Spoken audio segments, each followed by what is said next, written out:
Salam sejahtera teman-teman semua. Kita lanjutkan perjalanan kita menelusuri hakikat filsafat dengan hasil teori pemikiran produk para filsuf dalam perjalanan sejarah filsafat barat.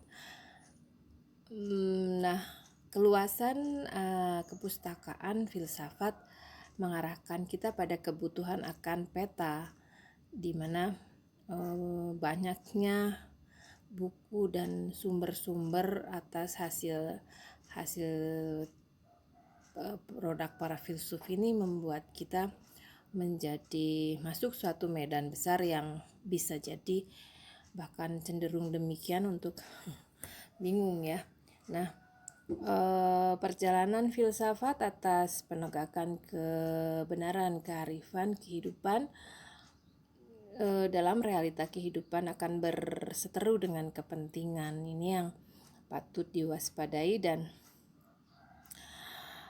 eling dan waspodo dan menyimak hasil-hasil produk filsafat ini ya.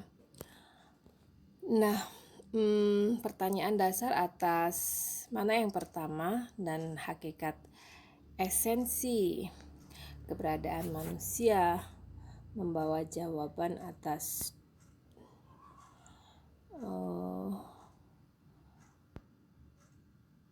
pertanyaan besar ini.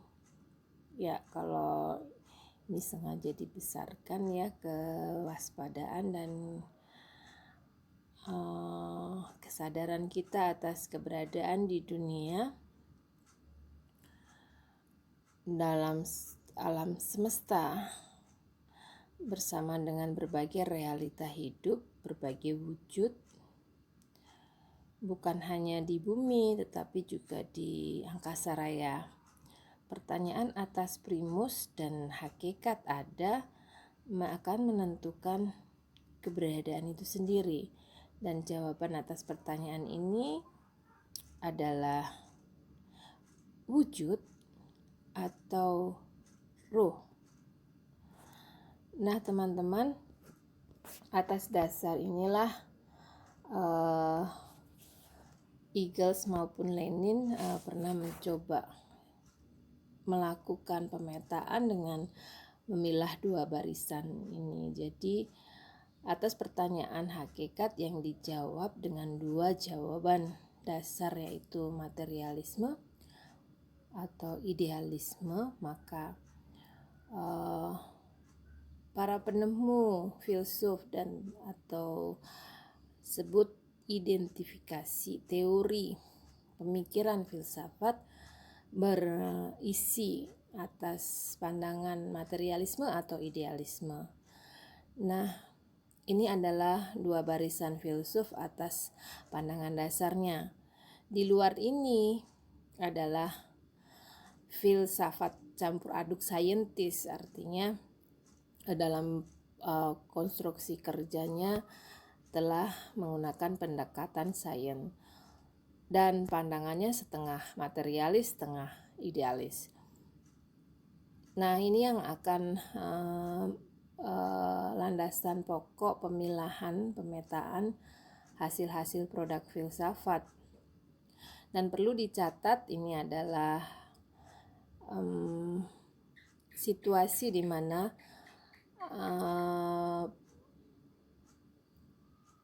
program kerja para filsuf di masa dan sesudah revolusi Prancis tidak lagi dimulai dan diakhiri dengan persoalan timbulnya dunia dan ketuhanan, sehingga banyak menyimak isu-isu kehidupan yang merasa perlu dijawab secara hakiki, namun tidak lagi mempertanyakan esensi. Nah, catatan dasar pemetaan ini menjadi gambaran buat kita memahami betapa banyaknya kepustakaan itu mengarahkan pada berbagai pertanyaan esensi, persoalan, dan pada dasarnya secara sangat-sangat mendasar bahwa seluruh teori pemikiran filsuf dapat dilihat dengan identifikasi apa pandangan dasarnya, menjawab esensi atas materialisme atau wujud, atau idealisme atau ruh, ya. Jadi wujud, esensi hakikat ada itu wujud atau ruh itu, atau jiwa. Baiklah teman-teman, perlu dicatat kalau teman-teman sudah membaca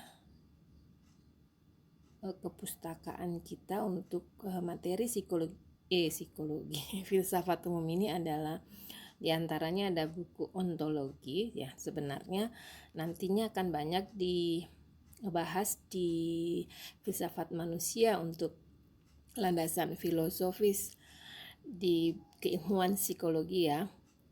Namun demikian dapat secara umum dilihat bahwa di medan kerja filsafat metafisika dan akan berkenaan dengan produk ini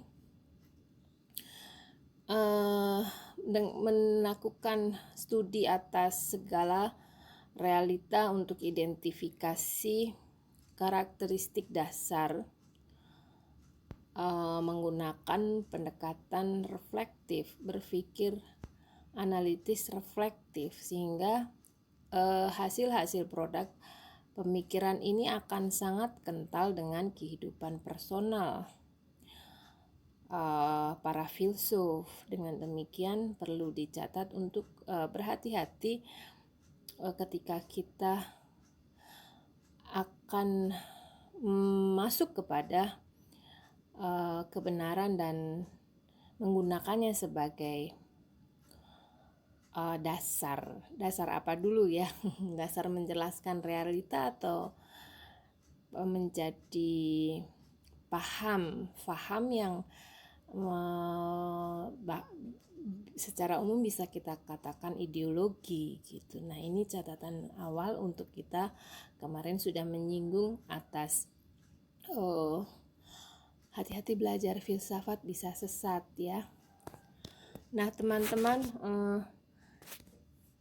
atas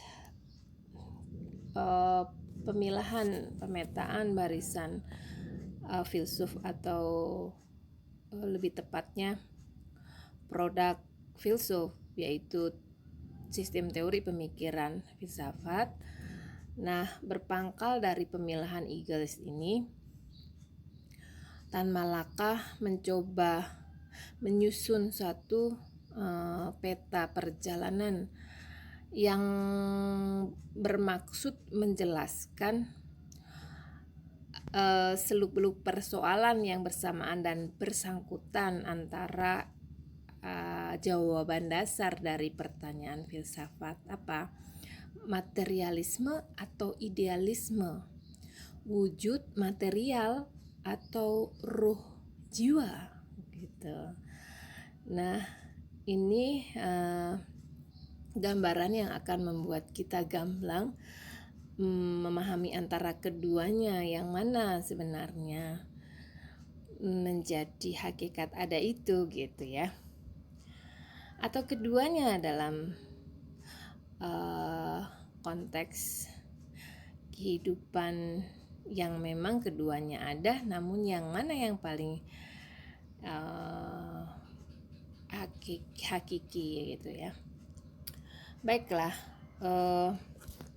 kita bisa lihat secara umum penjelasan filsuf atau konsep yang diangkat oleh para filsuf ini sudah dirangkaikan, dipetakan, ditelusuri oleh Tan Malaka untuk kita semua bisa menyimak seluk-beluk dan persoalan yang bersamaan, bersangkutan, paham nggak? Jadi persamaan dan bersangkutan antara materialisme dan idealisme. By the way, teman-teman tahu ya Tan Malaka. Nah, sebelum kita menyimak agar lebih bersemangat dan juga menghayati apa yang sedang kita lakukan. Di sini membaca peta yang dibuat Tan Malaka. Kalau teman-teman bisa baca di referensi kita di filsafat umum yang sudah dibagi ya, Medilog, Tan Malaka dimanapun ia dibuang dan diasingkan, dan pelariannya terus mengumpulkan kepustakaan, terutama filsafat, ya, sehingga ini menjadi perjuangan tersendiri atas situasi yang menyertainya, cukup meminimalkan kebutuhan makan dan juga pakaian untuk diporsikan memenuhi kebutuhan penelusuran ini gitu. Dan bahkan dalam perjalanannya ditangkap dan ditemukan, dibuang kembali ini membuatnya kehilangan kepustakaan yang sudah dikumpulkan dengan penuh perjuangan. Pun dengan ketika membaca pernah ya, ketika dia harus menyimpan buku Karl Marx yang sedang disimaknya di empang, dan setelah itu ketika kehilangan, bahkan dia harus memutuskan untuk membuang tulisan proyek yang sudah dia lakukan dengan usaha keras ini di laut agar tidak ditemukan dan dibakar atau diambil. Teman-teman bisa bayangkan bagaimana ini semua berlaku ketika itu, dan kita bandingkan dengan keadaan kita sekarang, ya. Kepentingannya barangkali kalau kita boleh garis bawahi bahwa produk pemikiran, teori pemikiran filsafat ini bermuara pada mengubah dunia karena menjadi dasar faham yang menjelaskan realita hidup dan menjadi landasan filosofi, keilmuan, dan teknologi, teman-teman. Menjadi satu kepentingan besar atas kemajuan kehidupan dan juga penegakan peradaban kehidupan dunia, ya. Mungkin belum kebayang, mudah-mudahan setelah nanti kita simak menjadi terbayang. Hanya saja kita lihat kesempatan yang kita punya untuk bicara kemajuan dan menyimak dan menjalankan perjuangan ini. Tidak ada suatu penemuan baru tanpa menelusuri sejarah dan hasil yang sudah dicapai dalam konteks apa. Dalam hal ini adalah filsafat atau psikologi. Nah, teman-teman, baiklah, awalan ini mudah-mudahan menjadi semangat besar kita ya. Dan kita menggunakan pikiran yang memang maha dahsyat diberikan Tuhan ini untuk berlaku ketika kita sudah memilih di dunia sains dan kemudian belajar dengan backup dan harapan besar dari orang tua yang menyayangi kita, dan juga kita sendiri ingin menjadi insan yang berguna bagi kehidupan, bukan hanya bangsa dan bangsa-bangsa di dalam taman internasional gitu, untuk pengaturan kehidupan. Artinya bekal besar Tuhan ini patut kita gunakan maksimal untuk mewujudkan kehidupan yang indah ya. Baiklah, seluk-beluk persoalan bersamaan dan bersangkutan antara idealisme dan materialisme. Hume mencoba memisahkan ide dari benda. Jadi konsep yang diangkat Hume ini menjelaskan antara benda atau material dengan ide atau roh, jiwa. Jawabannya adalah abstraksi. Artinya apapun wujud benda yang ada di dunia ini sebenarnya adalah hanya apa yang ada di pikiran kita. Jadi misalnya Jackie, pada dasarnya apapun Jackie itu apa yang kita pikirkan tentang dia gitu. Dengan konsepnya ini Hume membatalkan keberadaan dirinya. Nah, lebih melanjutkan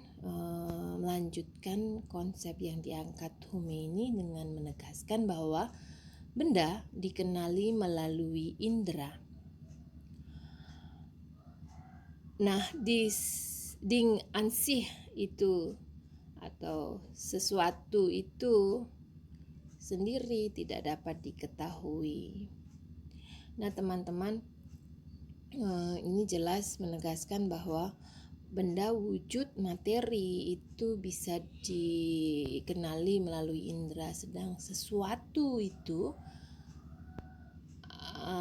atau dikatakan roh jiwa itu tidak dapat diketahui. Nah, dengan sangat taktis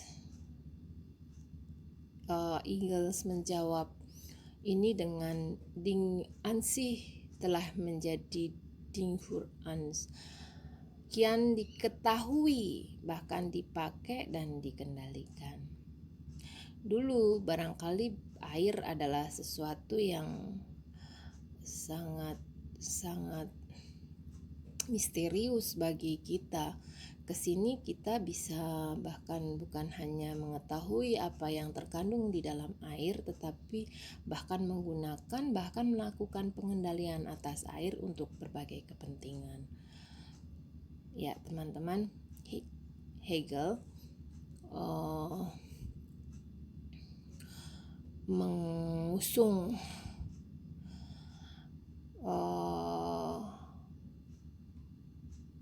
idealisme sebagai absolute idea, yaitu yang menciptakan benda, bahkan negara, bahkan masyarakat. Semua benda, semua material itu adalah realisasi atau penjelmaan dari absolute idea.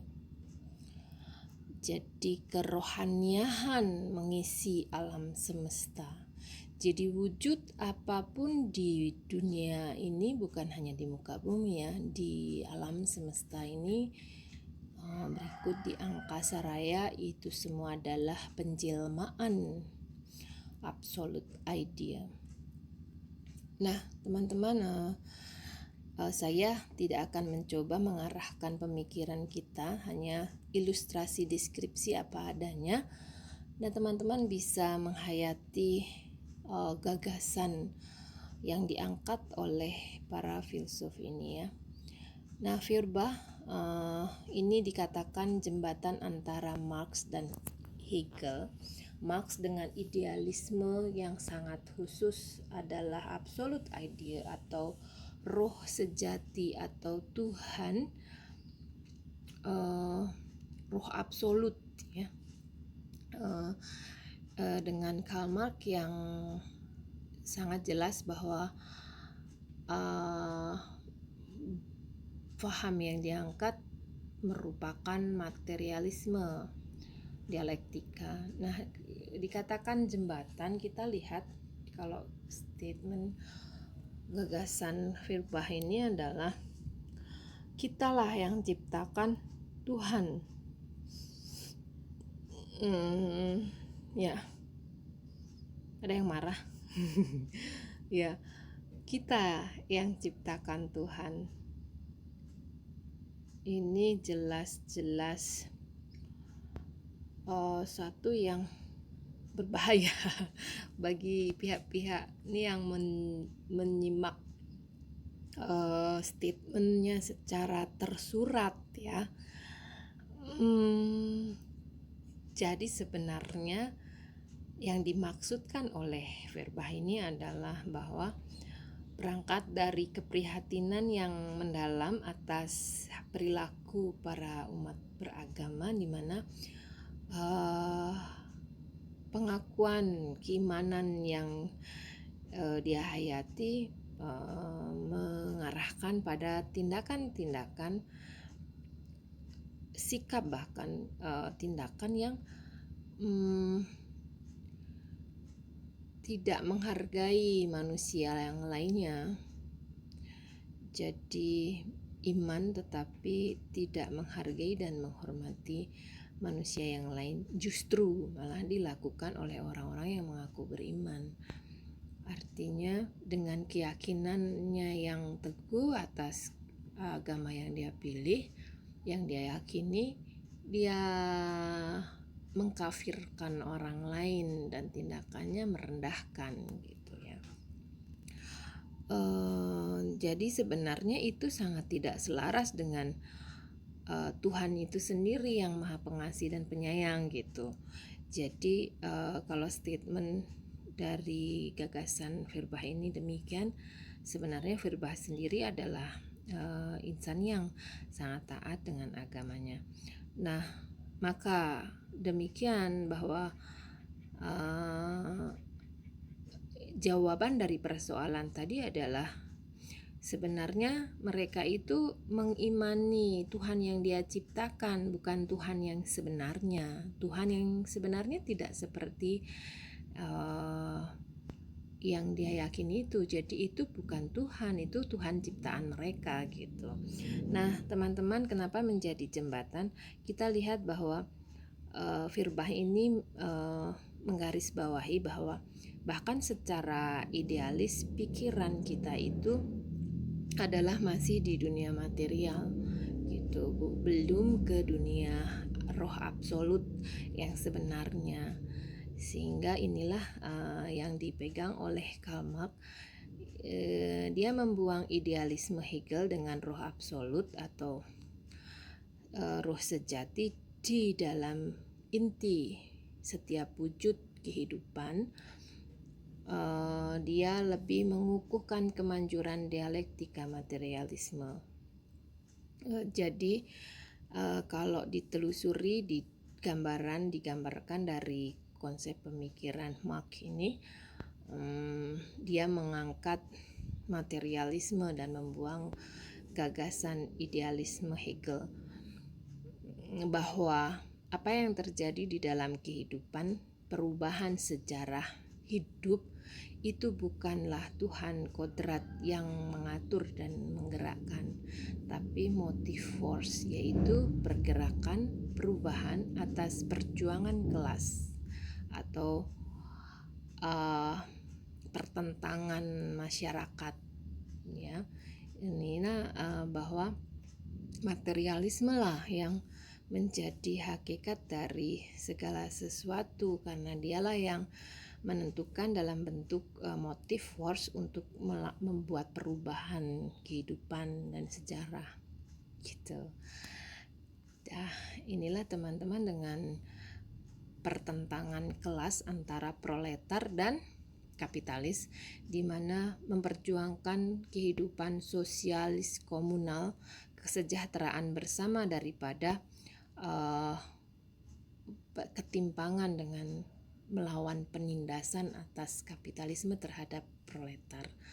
Nah teman-teman, dari sini kita bisa perhatikan bahwa seluk-beluk persamaan dan bersangkutan antara materialisme dan idealisme. Teman-teman boleh sangat kritis menyimak dan menggarisbawahi pandangan antara hakikat realita kehidupan wujud segala yang ada di dunia ini pada dasarnya, pada hakikatnya, pada esensinya adalah wujud materi atau ruh, jiwa. Jiwa pun ketika kita bicara yang dari berangkat Humi, apakah masih dalam konteks ide, pikiran, atau roh absolut gitu ya. Baiklah, kita akan lanjutkan apa yang menjadi produk filsafat setelah pada Marx ini.